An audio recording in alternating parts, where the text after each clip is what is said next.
it's so annoying, Three times? Three times. I mean, the first time was embarrassing enough when I heard that, you failed the PED test. The first time, especially when you talked all that shit during the lead up, that was embarrassing enough. But now you got two more times. You got caught with two other drugs. So, it's like every other day I hear that Jarrell Miller gets caught with other drugs in the system. I have a feeling by the end of this week, or probably by the end of this month, that it will show that Jarrell Miller has probably, failed 4, 5, 6, 7, 8, 9, 10 tests. I mean, this guy was taking 3 tests to try and help him against Anthony Joshua. That's crazy. This guy was taking 3 separate drugs. 3 separate drugs, okay, to prepare for Anthony Joshua. It's embarrassing for me, okay? I feel embarrassed because, first of all, I was one of the few boxing channels out there that was actually giving Jarrell Miller a chance against Anthony Joshua. Okay, this guy's from Brooklyn like me, so I was trying to show support for Jarrell Miller. All right, I was going around saying, listen, and mind you, the majority of my subscribers were telling me that, Joshua was going to destroy Jarrell Miller. And even though I felt and I was picking Joshua against Jarrell Miller and I felt that he was going to beat him, I was trying to show support for Jarrell Miller because, like I said, he is from Brooklyn. He's in New York like myself. I wanted to show support, so I was like trying to talk about the positives in Jarrell Miller's game. And one of the positives I kept talking about was his work rate. And now we find out that the reason he had this work rate to begin with was because he was taking all kinds of PEDs. That's why, And it just embarrassed me as a boxing channel because I spent, the whole build up throughout this fight. I kept telling my subscribers that, Jarrell Miller has a good engine for a guy his size. He just made me look out to be a fool, It's a total fool because you were using drugs for that engine, man. You didn't have confidence in yourself to fight Anthony Joshua without the drugs, okay? You didn't, okay? You felt that you needed to be enhanced.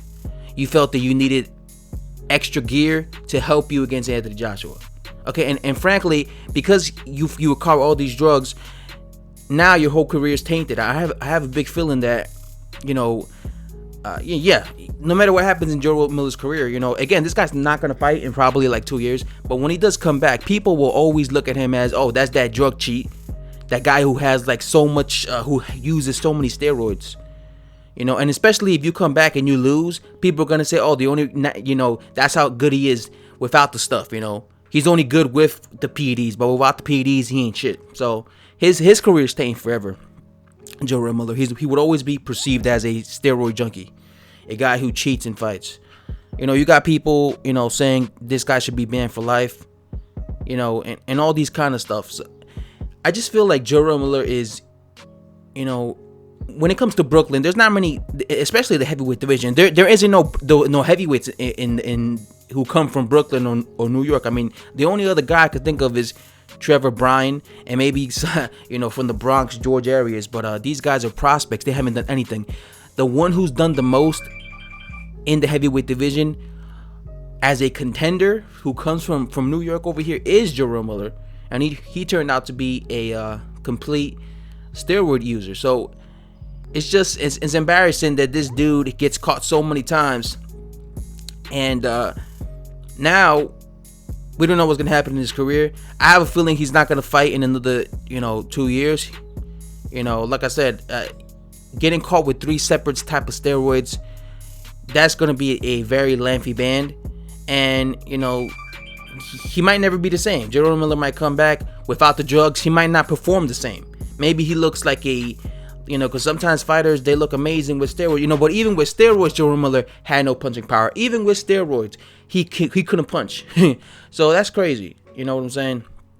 But, now I got to look at, like I said, there's not many Brooklyn heavyweights out there that I can support. I'm going to be supporting, of course, Danny Jacobs, because at least he don't take steroids. You know what I'm saying? So it's just embarrassing to me as a boxing fan, and I was making videos trying to support Jarrell Miller, and he turns out to be this drug cheat. You know what I'm saying? So I just feel that Jarrell Miller has no brain. I don't understand. I don't know how much Jarrell Miller makes, but I have a big feeling he was probably making like 100,000, maybe even 50,000 in his previous fights. So the fact that he just flushed this massive amount of money, payday down the toilet, this massive opportunity that could have changed his life. He could have been the new had he beaten Anthony Joshua. He would have been the first guy from Brooklyn to be a champion in years, and the heavyweight division at least. Since when? I was gonna say Mike Tyson. No, since Shannon Briggs. I believe Shannon Briggs was the last heavyweight from Brooklyn to hold a version of the belt, right? He would have been the unified champion from Brooklyn. That would have been a big deal for Brooklyn. So it's just really disgusting. Like I said, the amount of drugs this guy was using to try and have an edge over Anthony Joshua just goes to show you that he didn't have confidence in himself and his own natural ability. Maybe he felt, I need to be like Superman. I need to be like Superman against Anthony Joshua. Willing to damage himself, because I've heard that some of these steroids he was taking were actually very, very dangerous for your health, and he shouldn't have not be taking these type of drugs. So he was actually willing to like damage his health just to try and beat Anthony Joshua. And who knows how long he's been taking these drugs, because again, he was just caught with Anthony Joshua. We don't know how many years he's been taking these drugs. Like I said, maybe he just started, or maybe he's been on these drug cycles, these steroid cycles for years. You never know. You know what I'm saying? Because this guy has always had a reputation to let his hands go for the 12 rounds and be at 300 plus pounds. So he's probably been doing this for years. So who knows how much this has affected his health internally.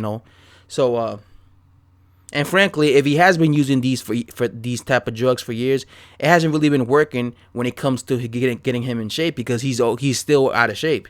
One of the drugs he was taking was like a weight cutting thing, where to help him lose weight or burn fat, but he's still fat. He's still 300 and something pounds. So I don't know. I feel like he let me down as a boxing fan, and it's embarrassing now because of this.